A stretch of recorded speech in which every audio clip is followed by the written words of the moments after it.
SC వర్గీకరణ అమలు కోసం ఎంఆర్పీఎస్ ఎలాంటి పిలుపునిచ్చినా సిద్ధంగా ఉండాలని ఎంఆర్పీఎస్ వ్యవస్థాపకుడు మందకృష్ణ మాదిగ అన్నారు.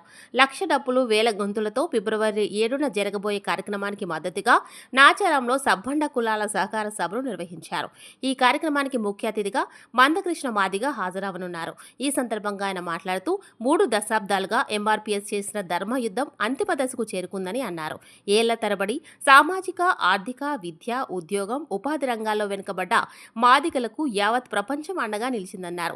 దేశానికి అత్యున్నత న్యాయస్థానం సుప్రీంకోర్టు మాదిగల డిమాండ్లు న్యాయబద్ధమైనవని ప్రకటించారని ఆయన పేర్కొన్నారు. చట్టపరంగా మాదిగలు సాధించిన విజయాన్ని అడ్డుకునేందుకు కొందరు స్వార్థపరులు చూస్తున్నారని ఆయన అన్నారు.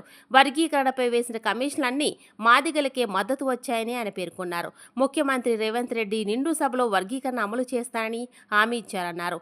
6 నెలలు గడిచినా సీఎం తన మాటను నిలబెట్టుకోకపోవడంతో మళ్లీ రోడ్డుకు ఎక్కాల్సిన అవసరం వచ్చిందన్నారు.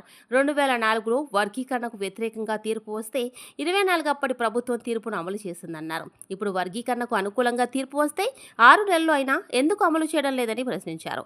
ఇప్పటికైనా ముఖ్యమంత్రి రేవంత్ రెడ్డి ఇచ్చిన హామీను నిలబెట్టుకోవాలని డిమాండ్ చేశారు.